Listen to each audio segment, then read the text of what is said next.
Hey, aloha and welcome. The Spirit of Sports flagship show of my live internet sports talk radio station at NotPods. NotPods.com coming soon. This is Uncle Richie live from the middle of the Pacific Ocean. Revamping up my studio, adding a little stuff. Go Beavs. Golf courses around the world. One of these three was drawn by me, two by my 6-year old. I know it's hard to see, but if you can guess which one, there's going to be some swag coming, making t-shirts soon. Big show today. This is Tuesday, the third day of October. Exciting show. We got Under the Hood, where I look at questionable possibilities. Oh, there I can hear myself much better. Questionable goings on in the NFL. Not to say it's rigged, but there's some things, some weeks that seem a little sketchy. I got one this week. Haven't had much lately. I got one this week. We'll talk about that. That's what he said. Talk about the Fantasy Live crew and their advice that they give to us. Our experts give you the inside edge to crush your opponent, is what they claim. Well, they're batting about 45% on the year. Going to talk about that. Talk about my picks versus coin toss, which is JFK versus my little 6-year-old daughter, and versus we do a Nick Wright 3-pack, Uncle Richie 4-pack, and the Colin Cowherd Blazing 5. So we'll talk about that. We'll talk about home field advantage. Is it? How penalties and turnovers equate to wins and losses. And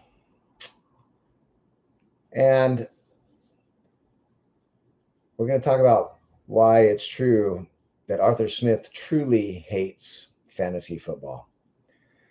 So join us. And if I had some cool theme music right now, dun, dun, dun, dun, dun, dun, dun, dun, dun, whatever, out there. One day I'm going to have music. One day I'm going to have all those intros. Right now, this is just grassroots. This is practice. And, some people are watching. Thursday, tomorrow, we'll talk about, I'm trying, Thursday's supposed to be Talk Story with Uncle Richie. I'm going on vacation the next day.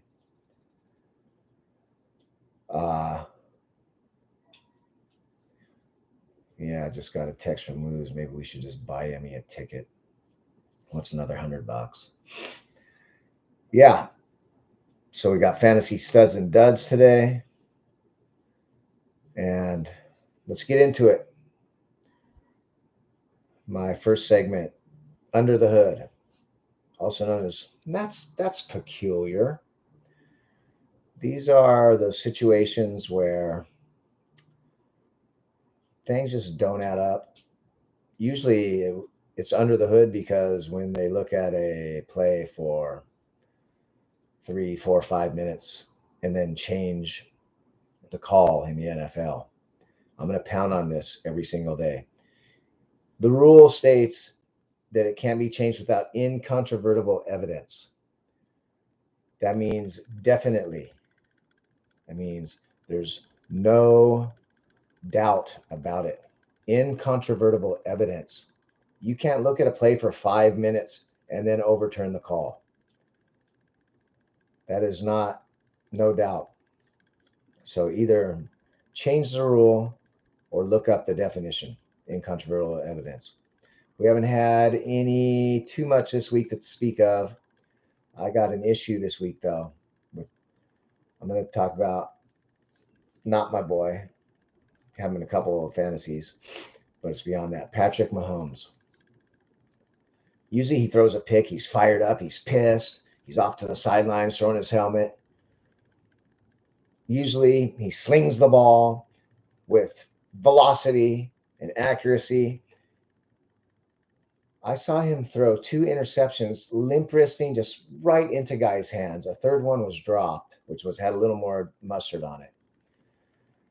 And then him just going, oh, on me, sorry, and going like, just throw the ball. and looking like he didn't really care. It's not Patrick Mahomes.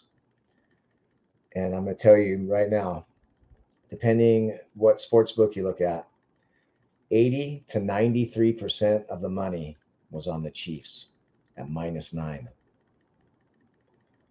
And he's throwing passes like this and going, oh, my bad. Sorry, guys. Gee whiz.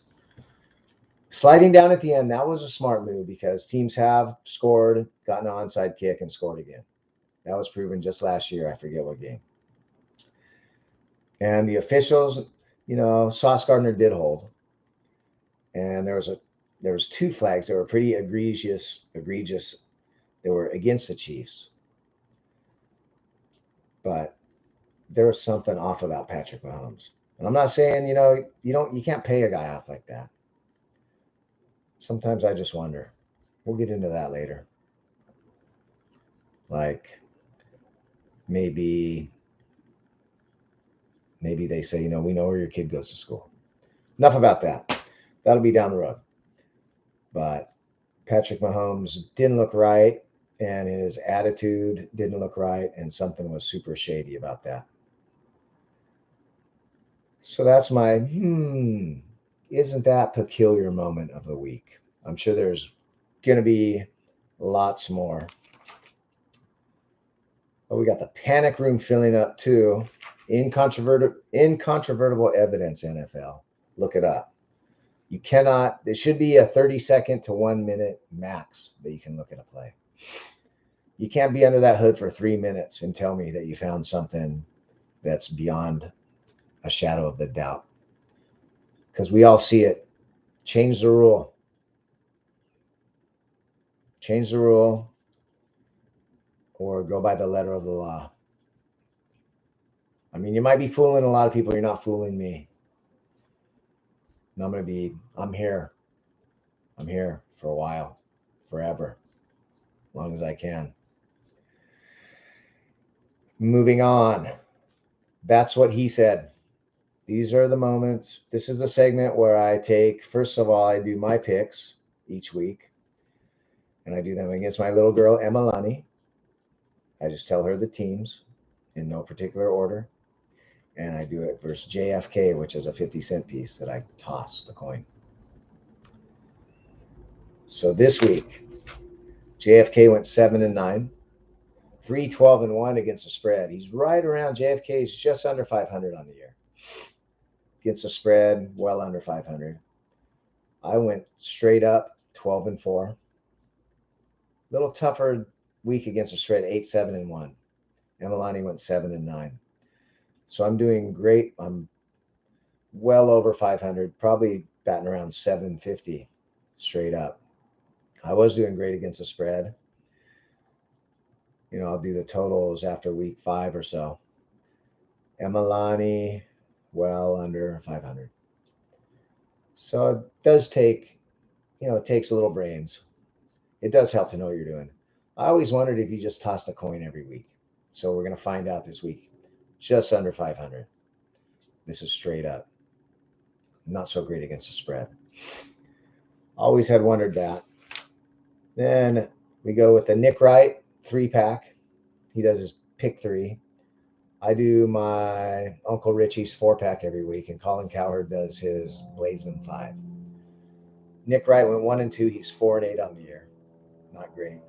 I went 1-3, my toughest week. I'm 8-7-1. This is against the spread, and we pick our team, our 4 games, 3 games, 4 or 5. Cowherd went 4-1, got off the schneid. He's a 7-11-2. So I'm doing quite a bit better than these 2 guys that have their own show. I also do the favorites. These guys are pros. They have their own podcast. It's really good. They started out the season slow. This week, though, 3-1 versus the spread on their big 4 picks. Then they do a money line underdog type parlay where they pick 5 good money lines. They went 4-1 on that. So they're coming around. Seems to me that it gets harder to pick as the season goes, but I think the pros and I don't know. You would think they would get easier, but the thing about it, the spreads get tougher. The spreads the first week or two, nobody really knows. You watch 3 or 4 games and the spreads get quite a bit tougher. So that's how I did. Still doing pretty damn good, especially against the spread on the year. I went 10-6, 10-6, 13-3 the first 3 weeks, and then 8-7-1 last week. And I actually did a 5-team parlay, and I think I went 1-4. It's funny, you can go 13-3 all year, but as soon as you put money on it, what happens? I'm not going to quit. I'm going to throw $25 on 4 or 5 teamer every week. Me and my boy.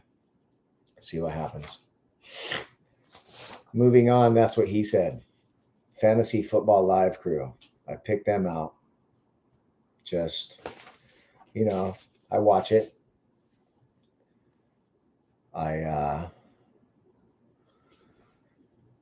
never really trusted them a whole lot, but I watch it a lot. First couple weeks, really bad. And 2, they waste a lot of time. Waste a lot of time. I'm talking a lot of time they waste on just gibberish and anecdotes. And, well, while I was in line at the store with my wife, and the guy come up to me and said, should I start so-and-so? And, I said, well, and I was out surfing at tunnels and trestles. And I said, just chill. Where they only talked about 54 players in 3 shows in week 1. 57 in week 2. I think somebody was listening to Uncle Richie, though, because they've been talking to close to 130 or so the last couple weeks. So week 1, they had 54 advice on players, 54 players. 15 of them were good advice, 39 bad, 28%. Week 2 got a little better. They were plus 20, good advice, 37 bad advice. And I don't know why 3 shows, that's probably 120 hours, not counting commercials. And they talk about 57 players. So week 3, quite a bit better both ways. Talked about 137 players. Good advice on 65, bad advice on 72. So that's 47%. And then just this last week, week 4, 129 players they talked about. Good advice on 59, bad advice on 70. Some that I've starred. Jahmyr Gibbs, supposed to take over that backfield. Montgomery might not even play. Gibbs had like 4 rushes and Montgomery had 30. Jameis Winston and Andy Dalton. This was on Wednesday. Put them in your lineup. They probably would have sucked anyway, and they didn't even play. Start Daniel Jones. Terrible. Start Justin Fields. That was a good one. Sam Laporta must start, which probably is, but not this week. Start Darren Waller. When's that train going to just go away? Start Pat Freiermuth, 1 catch. Trends, Josh Palmer trending up. And Luke Musgrave trending up. Hurt, 1 catch. Trending down, Mark Andrews. Wrote him off. They also said sit him. 2 touchdowns. I believe 8 catches. So Pickens or Sutton over Sutton. That's a few. What else? Oh, Kyle Pitts stock going up. Or no, going down. They got that right. Even Florio, the last guy on the Pitts bandwagon, finally threw him away. This is what I'm talking about. It's a true testament, and he has said it. And I don't know why you would say this. I don't know why you feel this way. Arthur Smith, the head coach of the Atlanta Falcons, has claimed that he hates fantasy football. And you know how we know it's true? Because Jonnu Smith is the leading target getter, the tight end that's not even probably rostered in 2% of fantasy football leagues. He's your top target getter. When you have Drake London, Kyle Pitts, and Bijan Robinson. And you claim and you tell people that you hate fantasy football. I'm going to tell you, you know what pays your wage? You know what pays your mortgage? Fantasy football. I'm quite sure that in the 70s and 80s, baseball was America's pastime. I'm quite sure that ladies that don't even care, maybe have one team that are in fantasy leagues, millions of them, and tens and millions of fans that only watched their team or didn't even watch football. Tens, maybe hundreds of millions of fans are watching because of fantasy football. And for you to say you can't stand fantasy football, and for you to almost to put it in our face like this and not use your studs and maybe even cost you games. I know your quarterback sucks, but he should be at least be looking for the guys. It's so crap. So yeah, they're finally off. They're finally off Pitts. They said top running back Saquon hurt. Said trending down Mark Andrews once again. Waiver wire sauce to pick up El Diablo four fire pickup. Andy Dalton didn't even play. Get your facts straight on the injuries. How about that? Chris Olave, fire him up. Derrick Henry trending down. Start Jacoby Myers. Beware of Achon. That's just a few. Zeke have 2 TDs. That's something they do a bold prediction thing. Call me crazy, but Zeke have 2 TDs. That's a joke. The team didn't even score. Yeah, they did score 2 TDs, giving the ball away. CJ Stroud sit him this week. So, that's they're at 45.7% this week, 47%. They're right around 40% on the air. That's the Fantasy Live crew on NFL Network. So if you're following their advice, you're probably close to the bottom of your league. But you know what their commercial says? Our experts give you the inside edge to crush your competition. Got to be better. You guys have shows. Some of the shows are getting stale too. First things first, first take, all the cowboy stuff. There's a new one, The Underdogs at midnight Hawaiian time, 6 a.m. with Chris Canty and a couple others. Forget the lady's name. That's pretty good. So just telling you, Fantasy Live crew, this is what I work on. I'm following you. Be better. 40% on the year. It's not going to win me no leagues. It's not the inside edge to crush my opponents. I'll tell you that. What else are we looking at? Fantasy football studs and duds for the week. Not too big. I got a little list in no particular order. Fantasy football studs, David Montgomery, 32 for 121 and 3 touchdowns. Bijan Robinson, 14 carries, 105 yards. Adds on 5 catches and 32 yards. Diggs, 3 touchdowns. Fields, 4 touchdowns. Lamar, 4 total touchdowns. Andrews, 5 catches, 80 yards, and 2 touchdowns. Derrick Henry back on track, 122 yards and a touchdown and a passing touchdown. He's 6 for 7 throwing in his career with 6 touchdowns. Puka Nacua, 9 catches, 163 yards, and his first NFL touchdown, which is a walk-off game winner. Kieran Williams, 103 yards, 2 touchdowns, 25 rushes. Chris Godwin, 114 yards, gets off the schneid. A.J. Brown, huge day, 9 for 175 and 2 touchdowns. And a big taunting penalty. Just stop. Just stop with the cocky attitude bull crap. Get in the end zone like you've been there before. Yeah, you beat the guy. You don't have to rub it in his face. Nico Collins, huge, 7 for 168, 2 touchdowns. CMC, ho-hum, 106 yards, 3 touchdowns rushing. 71 yards, 7 catches, and a touchdown receiving. And Isaiah Pacheco, 20 rushes, 115 yards, and a touchdown. And one of my favorite that I heard is that guy runs like he's angry at the ground. And it's true. Fantasy football duds. Maybe even droppable. Not Aaron Jones, but between Jones and Dillon, 10 rushes for 29 yards. Pitts again and again and again and again and again. 2 catches for 21 yards. Kyle Pitts. What are you doing in Atlanta? Tyreek 3 for 58. Terrible game for him. Amari Cooper, one catch for 16 yards. Of course, his quarterback had 3 INTs. Rookie, DTR, Dorian Thompson-Robinson. Joe Burrow, 20 for 30, 165 yards.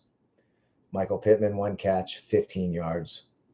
Derek Carr, 127 yards, no touchdowns. Miles Sanders, 13 carries, 19 yards. George Pickens had him high, got him in 3 leagues, 3 catches, 25 yards, and maybe Trubisky coming in. Arg, Matt Canada, what's up? Mac Jones, 12 for 21, 150 yards, 2 picks, and a fumble. Pick 6. A pick 6, a fumble, return touchdown. So he gave up 14 points and scored 3. Shady Mahomes, 18 for 30, touchdown and 2 picks. Just throw it right to the guy. Man, don't do that. My bad. I've never seen Mahomes come off when he's just not, and then to do it again, and 9.5-point favorites, and 93% of the money's on Kansas City. You do the math. Breece Hall, Dalvin Cook, 11 carries for 72 yards between them. They threw the ball. We're getting into that. Darren Waller again and again and again. 3 catches on 3 targets for 21 yards. You're getting smoked. Daniel Jones, 203 yards and 3 turnovers. So that's your fantasy studs and duds for the day, week 4. This is Tuesday, October 3rd, my favorite time of year. Baseball playoffs ramping up. Going to go into the waiver wire a little bit. Pretty slim pickings on the waiver wire this week. Couple QBs, Baker if you need, Sam Howell possibly. At running backs, Jeremy McLaughlin if you want to have a Denver Bronco. Javonte, who knows? Verdict's still out when he's coming back, and he's struggling. That line, not good. Only other running back really that I can see is Cam Akers. Who knows what he's going to do in Minnesota? You could stash him.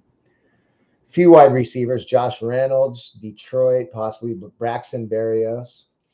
Looks pretty good. Nick Westbrook-Ikhine, Tennessee. Michael Wilson might become a favorite of Dobbs in Arizona.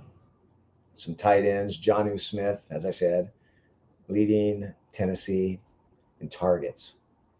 Leading Atlanta, in targets. Leading Atlanta Falcons. When you got, forget about it. Cole Kmet, 2 touchdowns. If they didn't blow that game, I'd feel a lot better about it. But Fields actually played pretty well. Dalton Schultz, I'd get on that. I really like what Houston's doing. CJ Stroud hasn't thrown a pick in 4 games. Then if Ferguson's out there, Jake Ferguson for Dallas. But Atlanta, you got Drake London, Bijan Robinson, and you just want to tell, and Kyle Pitts. It's one of these. And you just want to tell the world that you hate fantasy football, and Jonnu Smith is your leading target getter. Almost just frick you guys. In spite of you, I'm going to cost my team and my quarterback sucks. But it's not time to make a change. Whatever, bro. I like going into this real quick. And I pound my fist about this. Especially on my backseat quarterback Mondays. Run to run ratio, run to pass ratio, and how it correlates to winning and losing.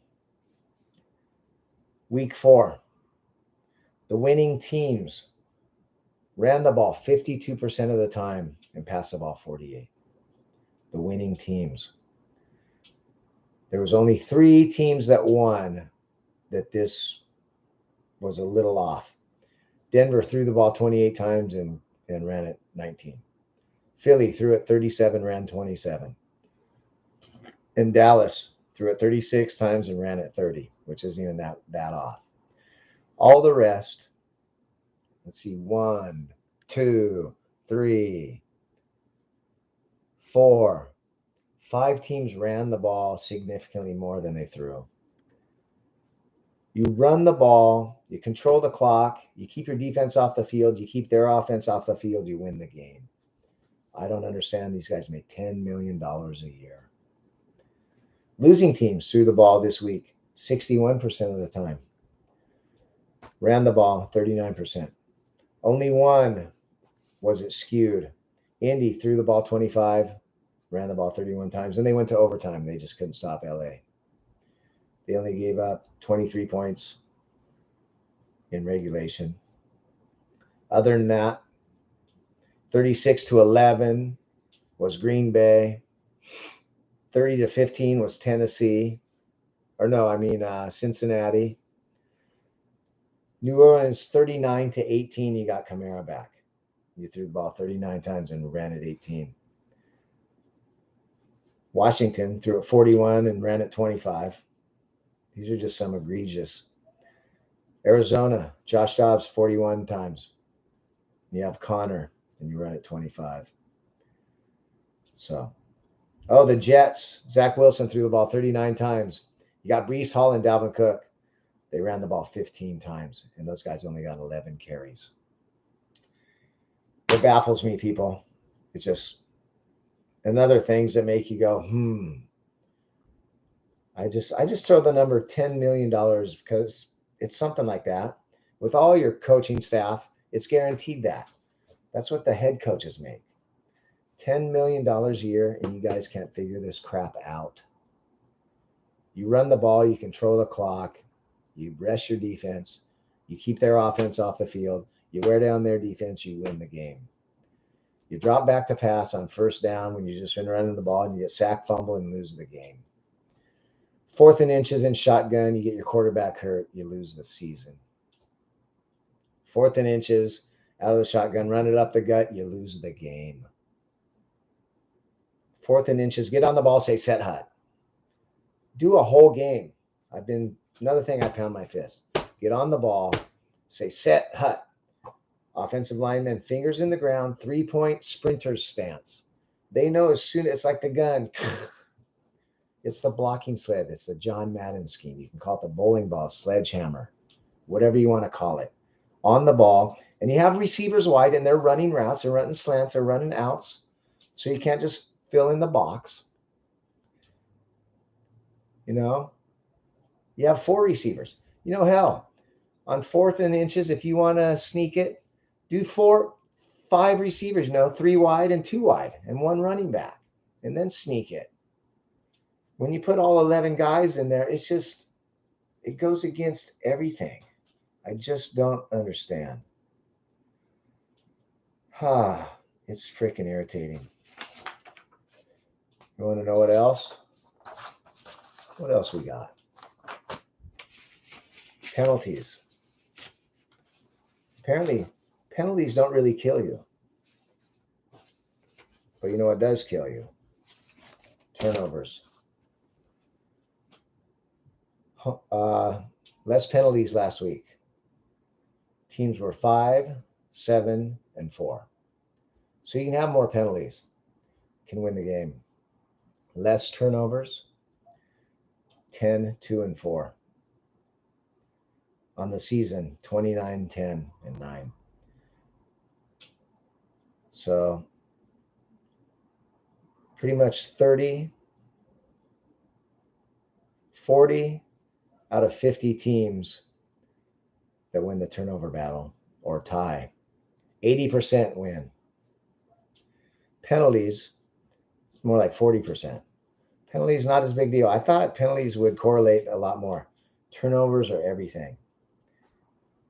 Team that turned the ball over less won.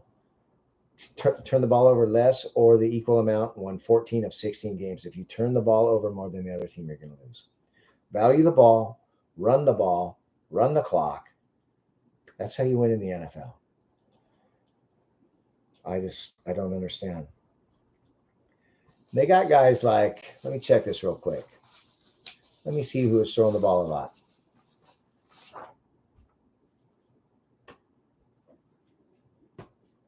Who threw the ball a lot that lost?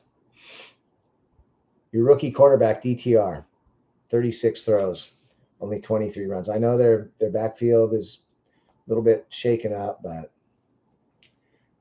Burrow, that's okay. Derek Carr threw the ball 39 times.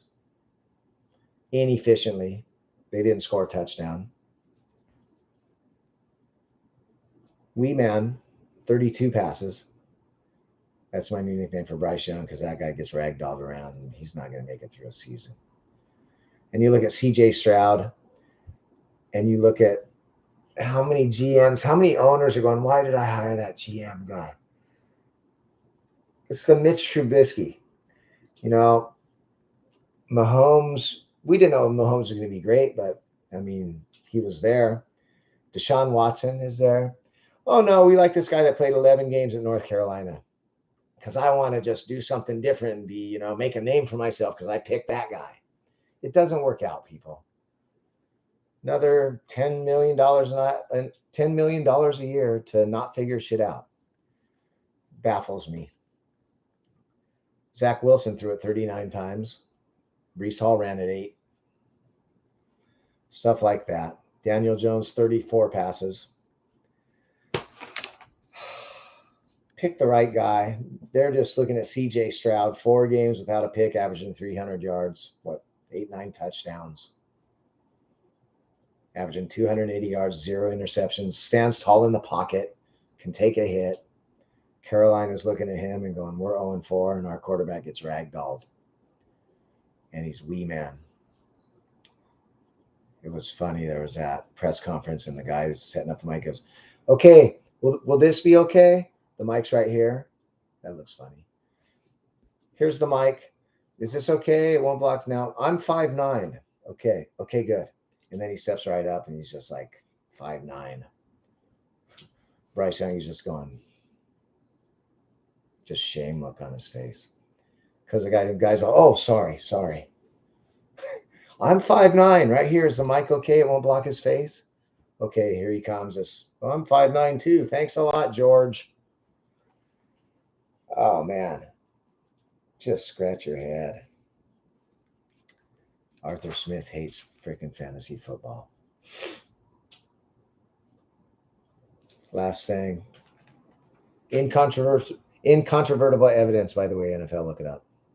I'm going to pound on that every day. One last thing. Panic room, baby.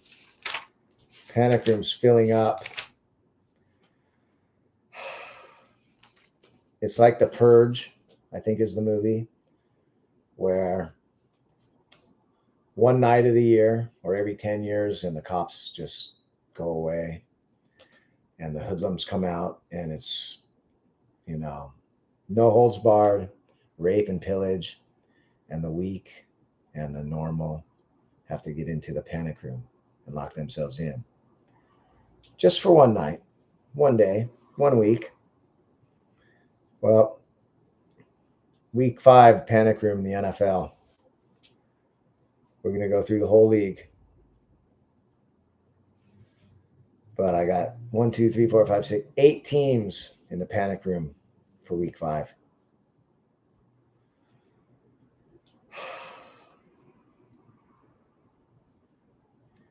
Cardinals, no need. Cardinals looking great. Atlanta Falcons. You're in line. You're knocking on the door. You'll be a marauder for 1 more week, but you were this close. Ravens looking fine. Bills, no way. Carolina Panthers, 2nd week in a row. Get in the panic room, bro. You're scared. Bears. Chicago Bears ×4 in the panic room. And, bring your cot. Bring a shower. Bring the soap. Bring the food. Chicago Bears, dismal. Cincy, Bengals, putting you in the panic room for the first week. Joe Burrow's not right. That line is not good. Running game can't get going. T. Higgins hurt. Defense, coach, He's scoffing when the reporter asks, "Do you think it might be a better move to go with Jake Browning?" He's all, "That's just, what are you talking about? Have you seen the product? Have you seen what he's doing? 160 yards, 59% completion, or 58 QBR, whatever, bro. Get in there. Cowboys, you're fine. Denver, down 21 points. Comeback win just because of the ineptitude of the Bears. You're staying in there 4 weeks in a row, Denver. Panic room. Lions, nope. Green Bay, you're on the doorstep.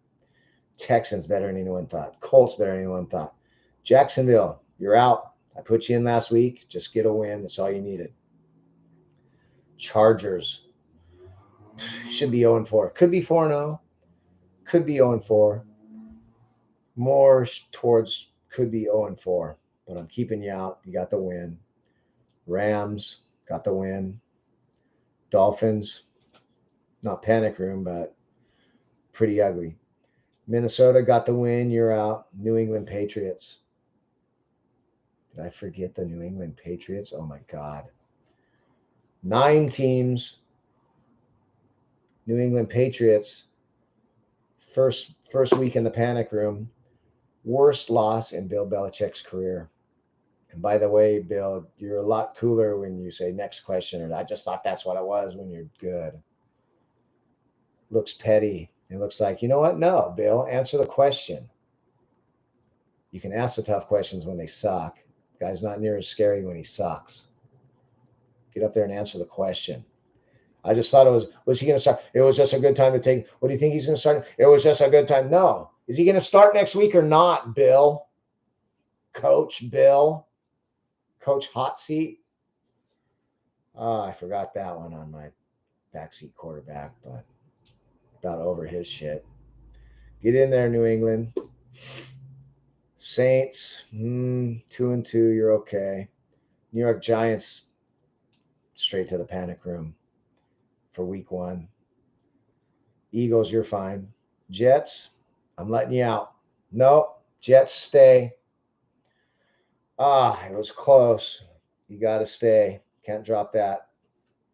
Can't drop a not perfect, but good enough. Just a good enough snap in the shotgun. Going down to either take the lead or tie the game. Can't drop that. It's just Jets being Jets. 3 weeks in a row. You're in. Steelers, firmly get your ass in there. You are panicked out. Pittsburgh for the first week. I thought they were going to be okay. Maybe it is the play calling. Maybe it's Matt Canada. 4th down in inches, I'm never going to let him live it down. 4th and inches, shotgun pass, hurt. Not that he was any good anyway. We don't even know if that guy can play, but it'd be nice to find out. San Fran, opposite. Seattle, opposite. Tampa Bay, opposite. Titans, opposite. Washington, you're good. So that's 9 teams in the panic room. Carolina, Chicago, Cincinnati, Denver, Vegas, the Giants, the Jets, Pittsburgh, New England Patriots. Get in the panic room. The Marauders are outside the door. They're going to rape and pillage. I know I probably shouldn't say the R word, but it's just a saying, people. So what? That's Chicago and Denver have been in since week 2. I got Vegas and the Jets in week 3, week 4, week 5. Carolina, 2 weeks in a row. And I got 4 newcomers: Cincy, the Giants, Pittsburgh, and New England. Panic room bound. And on that, NBA Media Day yesterday, no Harden. Imagine that. What a joke. He's just right, barely above Ben Simmons in my mind. Sure, have a good game here and there, but what kind of effort do you put in? You don't like it somewhere, I'm just going to get fat and get traded. Force yourself out. No, you're a joke. We'll talk NBA as it goes. Incontrovertible evidence, NFL. Look up the word, look up the definition, letter of the law, live by it. Okay, all you Swifties, maybe see you next week. Love you. Love yourself. Work on it. Love others. Get along. Can't we all just get along? Until tomorrow. Ahuyo.